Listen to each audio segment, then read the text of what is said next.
fairly new to social media, and I'm still trying to get the hang of it, honestly. I created a Facebook and an Instagram account a little over a year ago when I launched The Silver Edge, which is my site for my personal training and nutrition coaching business, as well as the launch pad for this podcast. Anyway, Instagram is the app I use most. In fact, it's how I find most of the guests for this show. I have no idea how the Instagram algorithms work. I follow a ton of accounts, but I've noticed that only a handful of them consistently pop up at the top of my feed on a daily basis. One of those is Joe White. Joe posts every day, without fail. And I look forward to seeing his posts and hearing his motivational tagline, "Keep pushing, don't ever give up."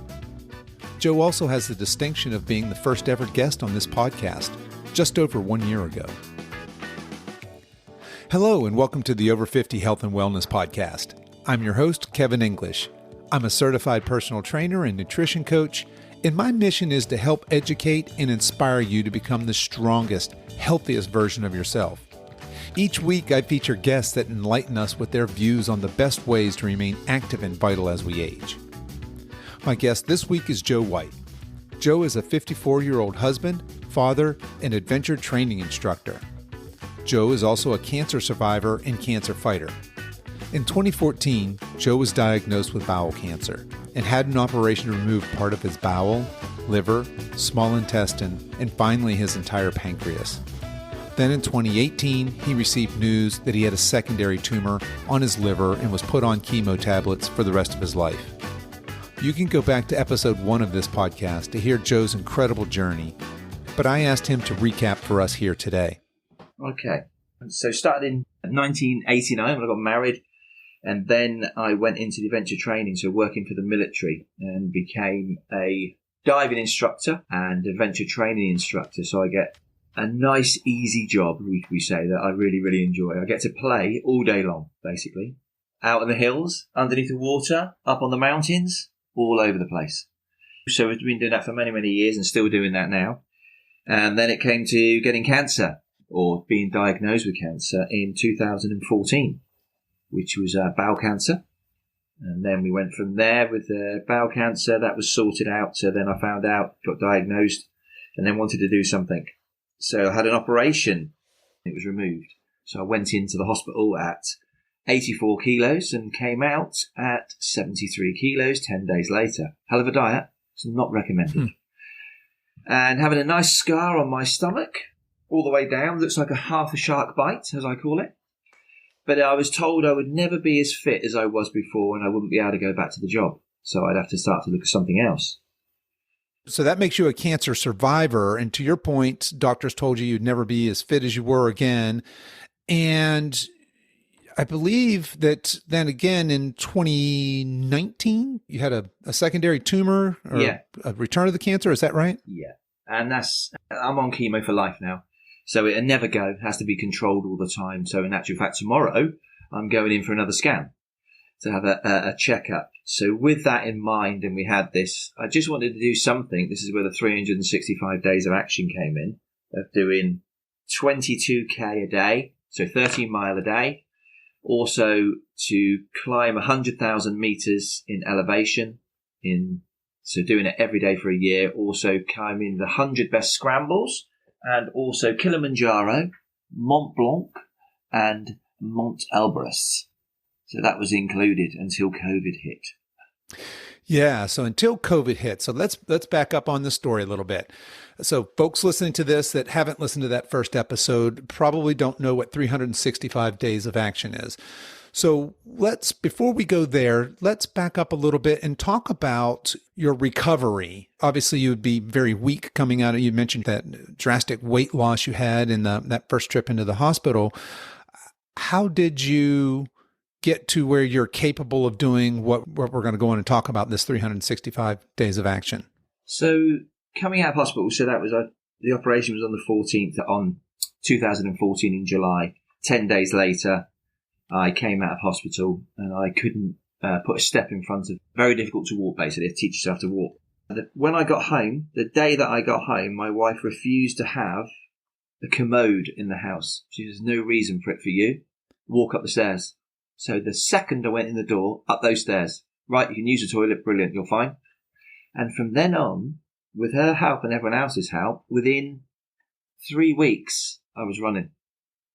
I shouldn't have been running. So with checks, cut a long story short, when I went back to hospital for my 10-week check, I was back doing handstand push-ups in recovery. And you know what they're like. So there's quite a lot of straight on the core and doing those. So that went from that. The recovery was hard, but mentally, more mental than physical, I found. I thought all the things, and that my surgeon told me, unfortunately, Joe, you're never going to be as fit as you were. So an English saying is that's like red rag to a bull. I will succeed.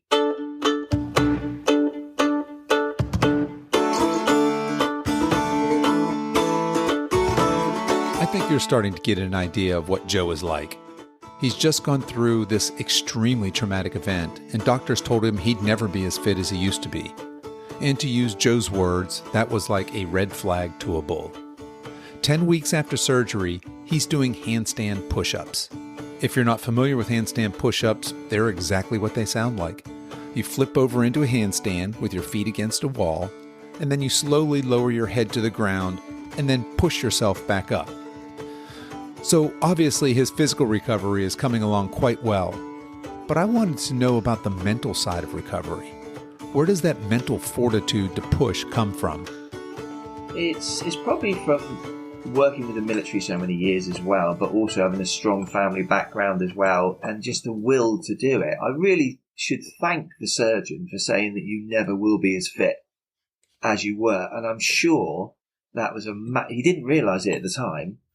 He didn't realise what that was like. It was just enough to push me through. Mentally, not being able to do the things you do, and I know a lot of people have it a lot worse than me, but that was quite a strong thing to do, not be able to run properly, not be able to do the exercise I was doing. But also thinking, I didn't think I'd be here to see my sons grow up from the operation. I didn't think I was going to come out. So I had said my goodbyes before then, and then it kind of shocked me that I was out. So then it was just a push forward, basically.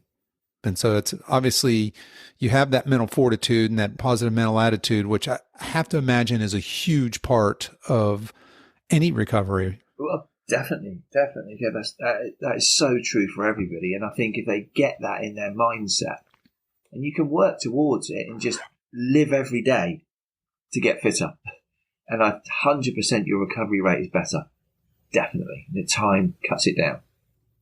Yeah, live every day to get fitter. That's less of a workout routine and more of a philosophy of life, right? You've ingrained this fitness into your life. And in all fairness, now, this had been a part of your life way before cancer, right? You were a very fit person going into this illness, and you're a very fit person on the other side of it. That would have been fair. Yeah, I was very reasonably fit. But when I had the diagnosis, I had a year to get fitter, even from there. So once you had the diagnosis in 2013, 2012, before my operation in 2014, they said, right, you've got a year before we're going to operate because you're going to be on chemo for them.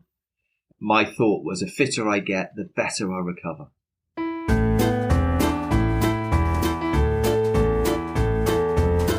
So now Joe is a cancer survivor, and I've heard him refer to himself as both a cancer fighter and a cancer warrior.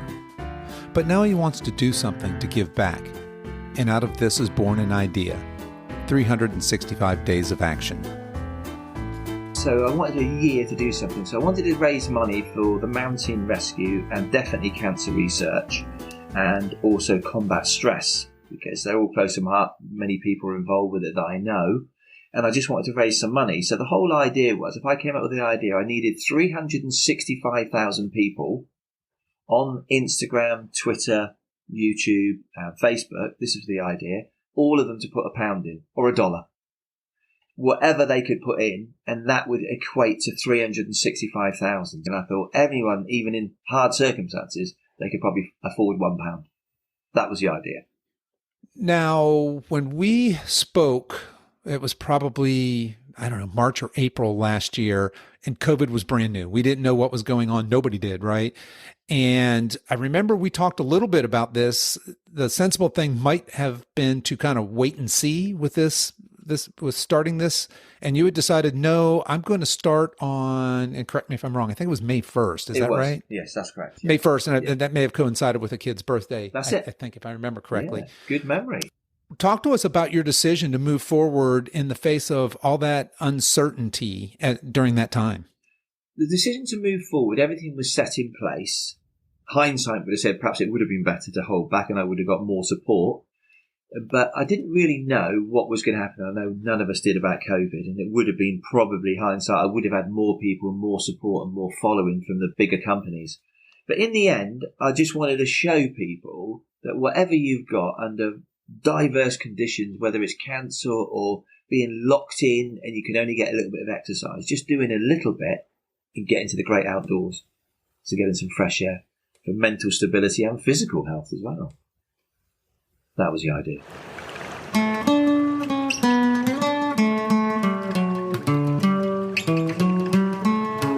Get into the great outdoors to get some fresh air for mental stability and physical health. That just sounds like great advice. And Joe did just that. Over the last year, he was outside, rain or shine, in both beautiful and horrendous weather. And while it may have made sense to delay this project in the face of COVID, Joe decides to push forward and get outside and be active for 365 days. He's working on his health and raising money for charities. So the idea was to come up with a figure. So it was 8,000 kilometres in total. That was what I was going to do. And 100,000 metres. Originally it was 50,000 metres and I had to up it halfway through. So breaking that down, it worked out to 22k a day. And just the average height that I was doing in elevation, just on total height throughout the day, it would break down. So just splitting it up like that, that's how we worked it out. And was this a 7-day-a-week endeavor? Yes, yeah, there was never a day off. I had to have one day off through being sick once. I was absolutely destroyed that I had to have a day off, but I had a day off, so I made it up and did 367 days to finish off. So basically, for an entire year, every single day, you got outside, you got these miles in and these kilometers in, and you got this elevation in.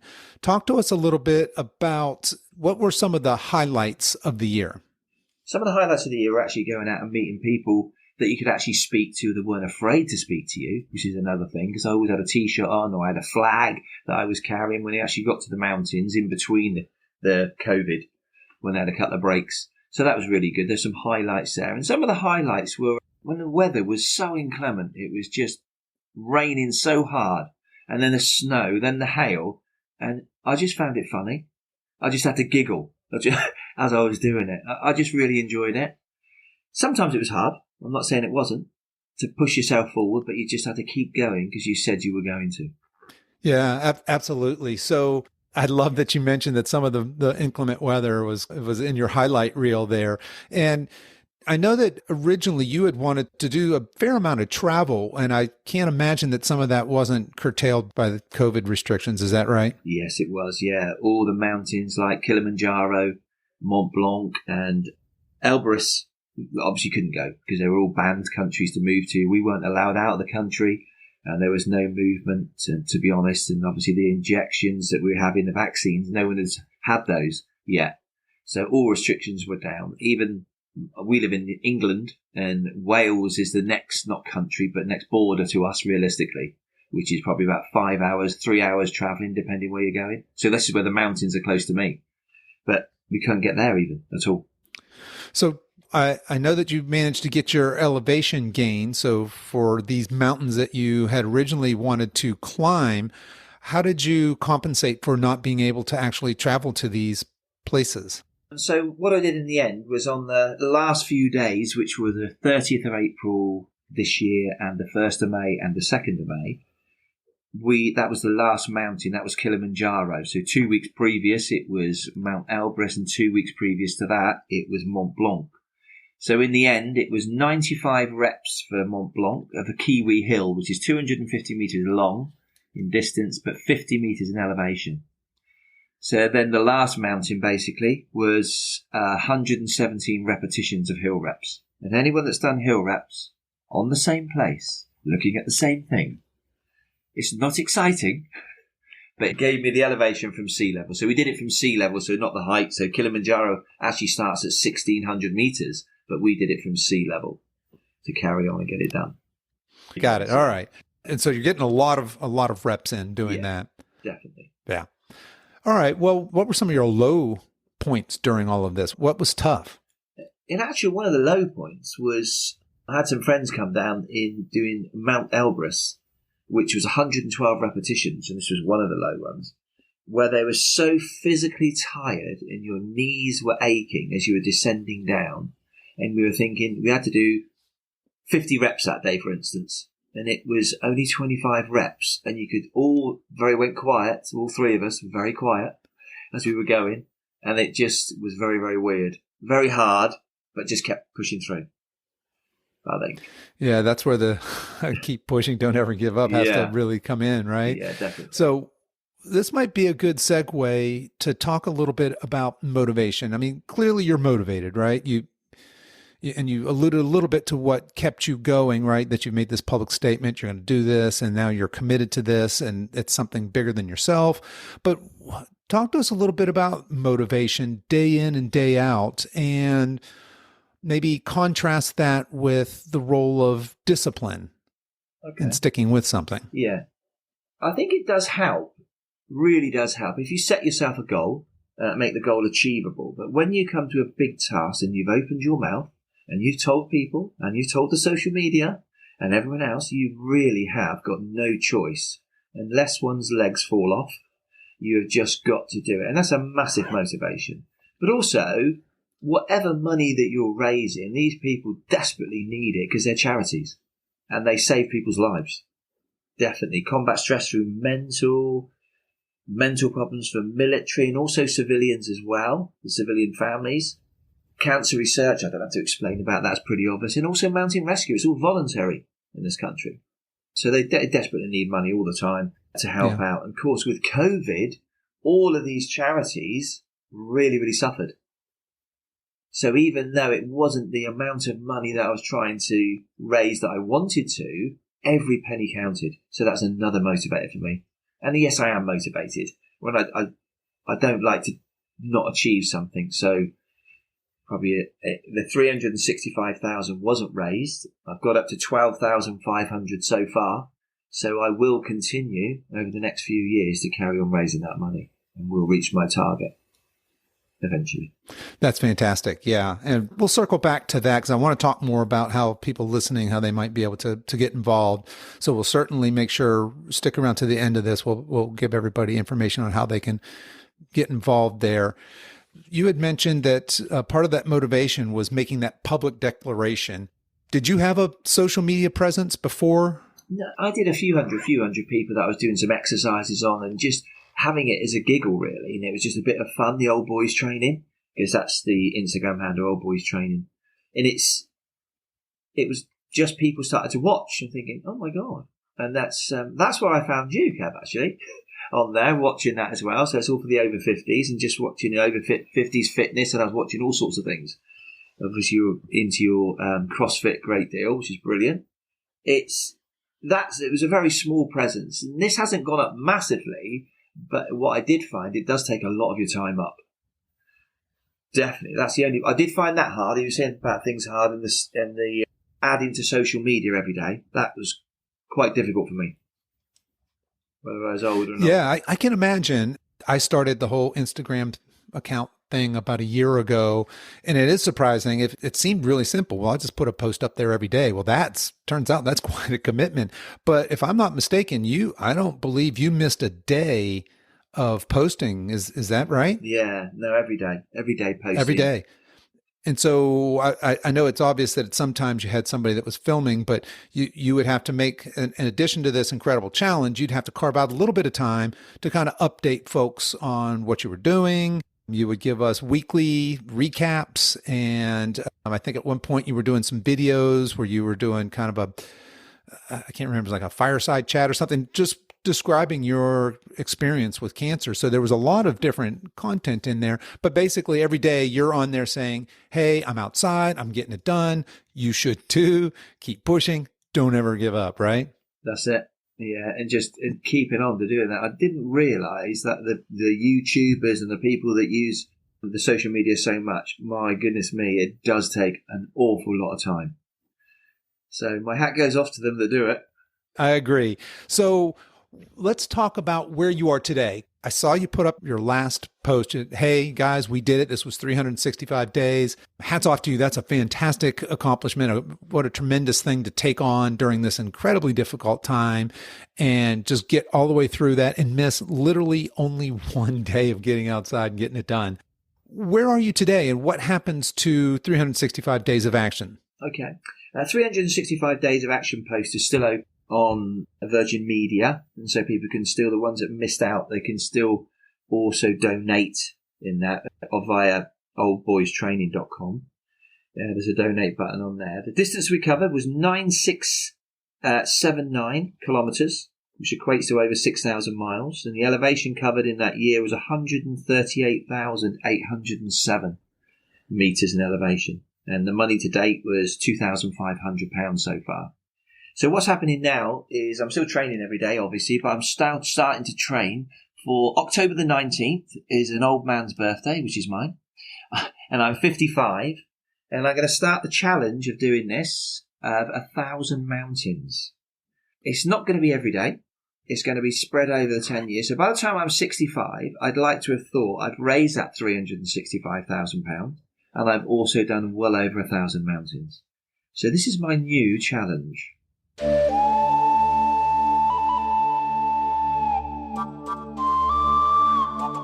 So Joe set a very aggressive target for his charity goal. And when he didn't reach the amount of money that he'd hoped for in his 365 days challenge, he simply upped the ante. Now he's kicking off a new initiative, 1,000 mountains climbed. That's a lot of mountains. But what exactly constitutes as a mountain? So in the UK, many people abroad will laugh at this, but in the UK, a mountain is equated to 600 metres, anything above 600 metres. So in the UK and Europe, well actually in the UK, there's over 1,200 mountains that are over that height. So I'd also like, and I will be getting to do Kilimanjaro, Mont Blanc, and also Elbrus in those times, and do a few in Europe, and a few in the States as well. Fantastic. All right. Yeah. So, and will this initiative kick off then on, I think you said October 19th? Yes, it was. Yeah. Yeah, definitely. Will you continue to have the same Instagram where you keep up the... Old Boys Training, yeah. I've got a new buddy. Yeah. Yeah, it'd be a new training buddy as well. I met him in Wales. He's a little Kelpie, Australian Kelpie puppy. Is his name Bear by any chance? That's the one. It is Bear. Yeah. So Bear will be arriving at the end of May. And so he'll be ready and trained to start those mountains. So he'll be joining us. Okay. Yeah. For folks who don't know what we're talking about, this is an adorable puppy that you've been posting the last couple of days. Yeah. And I believe his name is Bear. And say his breed again? Australian Kelpie. Okay. It's an Australian Shepherd dog. Okay. Right. Okay. Gotcha. Yeah. Gotcha. Okay. So what will happen to the 365 days of action? Will that stay open? Will that tie into your mountain initiative? The 365 days is going to stay open, but it's going to be pushed towards the 1,000 mountains. So that will be shut down by the time it comes to the October and just changing over. Got it. And I guess now is as good a time as any to talk to folks about this charity. So this charity is going to support mountain research. It's going to support combat stress, and it's going to support cancer research. People can go to your website, and I'll put all of this information into the show notes for this particular episode. But if they want to donate, they can get through any of those channels and just click a donate button. Is that right? Yeah. They can go onto my Instagram page, or my Instagram is Old Boys Training. And also that's the same for its Facebook, YouTube, and Twitter. It's all Old Boys Training. Gotcha. So lots of ways, and you have a web page as well. So lots of ways for folks to contact you there. Yeah, definitely. Okay. So where did the idea for the 1,000 mountains come up? How did you come up with that idea? Well, the idea that came out is, what can we do next? Because we haven't achieved I felt as though I haven't achieved that goal, whether it was COVID or not. So let's do something that's not going to be 365 days, because realistically, it'll be 3 mountains a day, and that's just impossible. So I'm hoping to get it done under those years, and I definitely will try to get it done quicker than that. But also the 1,000 mountains. So every time that we reach a mountain peak and hit to the trig point, or we're the top of it basically. We are the summit, and just say something happened, a little recording of doing something, a little song perhaps, I don't know yet, something different to catch people's attention, not to bore everybody every day, hopefully. We still need lots of followers, massive amount of followers we need. So that's what I was going to ask. So how can people support you outside of a direct monetary contribution? You had mentioned getting followers and supporters. Talk to us a little bit about what are things that people can do if they're listening to this and would like to support you. Yeah, it's not all about the money. I know that's about for the charity who want to raise money, but if we had the support, as in followers, likes and shares on the Instagram, Facebook, Twitter and YouTube, this all creates enough money that will help, goes to the charities as well. It's not to be a YouTuber, but any advertising for any companies that we do, then they get money, the charities. So this is what we're after. So the more people we get on Old Boys Training, it makes a massive difference. So they can still gain money. And if at the end of this sessions or this, and then people want to put $1 in, £1 in, that's perfect. That's all we ever wanted of people, but people have been absolutely amazing and put lots of money in. So it's to make it easy for everybody to help us out. Big charities, and they support all over the world, which is also good. Okay, so yeah, that's great. So people can support you in a number of ways. The most obvious is to make a donation, right? And there's lots of ways you can do that. But they could follow you, they could like your posts, they could share, and to help create that awareness, right?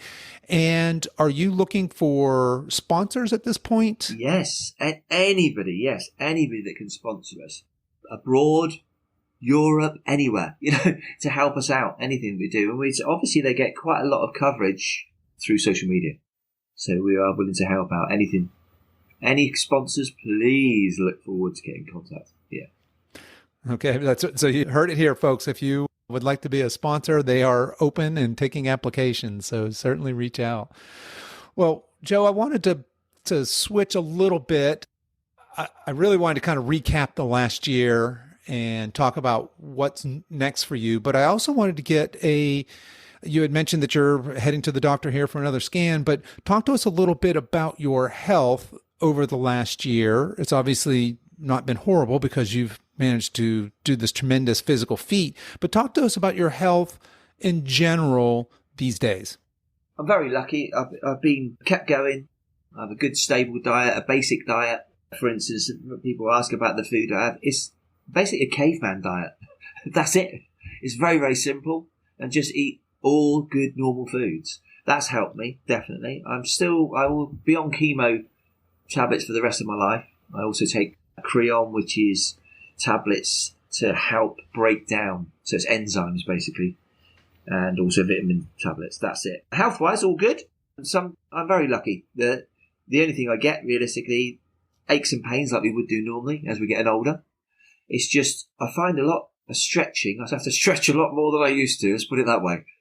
On those, but it's all good, and just keeping going forward. And I speak to quite a few people, and getting them out and about with me makes a massive difference to what illnesses they've got, whether it's mental health problems or anything. Just getting out into the outdoors. The great outdoors have got so much to offer.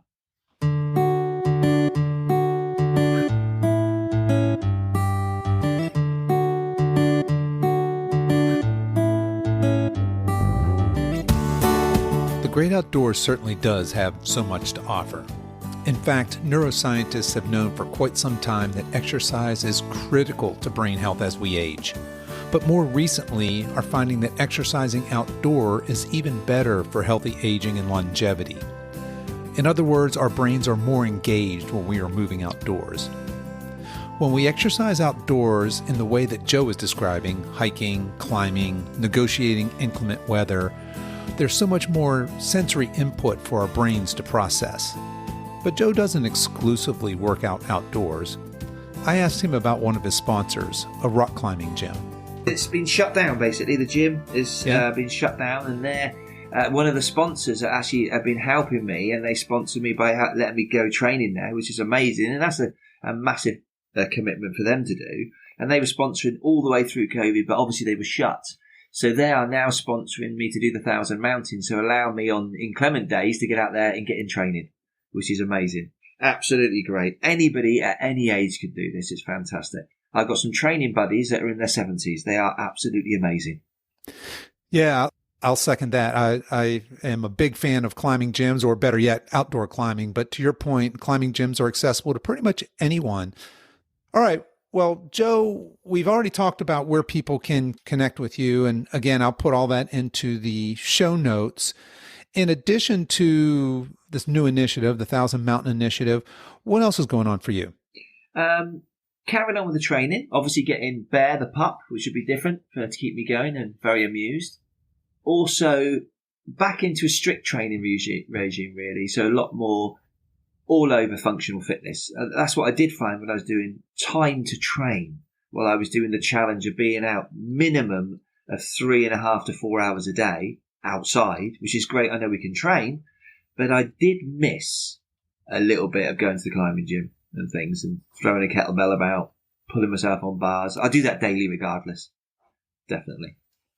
So back on the bars. Gotcha.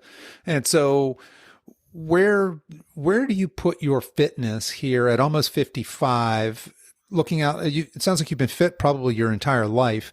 Where is your fitness as you're looking at 55 compared to the rest of your life? Is it on par? Or is it 25% of what it used to be? Are you as fit as you've ever been? How would you describe that? From what I've been doing recently, the last year, it's a different kind of fitness, isn't it? It's more endurance stuff that I've been doing rather than I like to be an all-rounder. So if you're thinking all sorts, basically, anything functional fitness, from battle ropes to climbing ropes to normal ropes, rope work, anything to do with that. Not so much weights anymore, a few kettlebells. Used to do a lot of weights, a lot of powerlifting many years ago, and a bit of CrossFit before I went in from operations. The guys in the gyms really, really helped me out. It was fantastic. So teaching perspective, I spend a lot of time teaching rehabilitation stuff and rehab for people. And so fitness on that side. Gotcha. And do you do any coaching? Are you working with clients in that respect? Yeah, I am. Yeah. So I teach a lot of rehab now. So not rehab. Don't teach so much diving as I used to now, or any more PT stuff. I do teach PT, but more so it's in the rehab stuff now. So not that I get to pick my clients, but it's just I'd like to help people out, whatever age, whether it be through any illness or mental health, and just getting them outside and getting them to exercise. I spend more time doing that with my clients now. And are you still looking for, for example, somebody listening to this and maybe has followed you, would be interested in working with you. Is there a way that they could do that? Yeah, definitely. There's a way to work with me. They can join in on some of the challenges to get out and about and helping. It's all about for charity. If they want me to help them or to do something fitness-wise, by all means, get in contact. Please do. And that's all at oldboystraining.com. Old Boys Training. Okay. Well, Joe, I think we'll leave it there. And again, that's Old Boys Training. You can find that on all the social media. You can Google Joe as well, and I'll drop everything into the show notes. But folks, I'd strongly encourage you, please at least go check him out on social media, give him a follow, and share him. And if you feel so inclined, support him financially or support him in some other ways. And if you'd like to work with him or be involved in any way, Joe's a pretty approachable person. Just reach out, and I think that you'll certainly not be sorry that you did. All right. Well, Joe, I want to thank you again for coming back on the show. I want to thank you for coming on the show to be my first guest. You agreed to be a guest even before I had a podcast, so that was pretty bold of you right there. But mostly I want to thank you for just this last year, for inspiring us to keep pushing and to not give up. You're a great inspiration, a fantastic ambassador for healthy aging. And I certainly wish you all the best in all your future endeavors. And we'll be really excited to watch you in this next chapter with the Thousand Mountain Initiative. Thank you very much.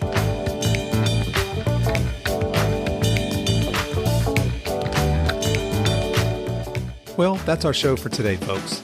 If you enjoyed today's episode, please tell your friends and please consider subscribing and giving us a 5-star review. All the show notes and much more are available at our website at silver-edge.com. That's silver-edge.com. So until next time, stay strong.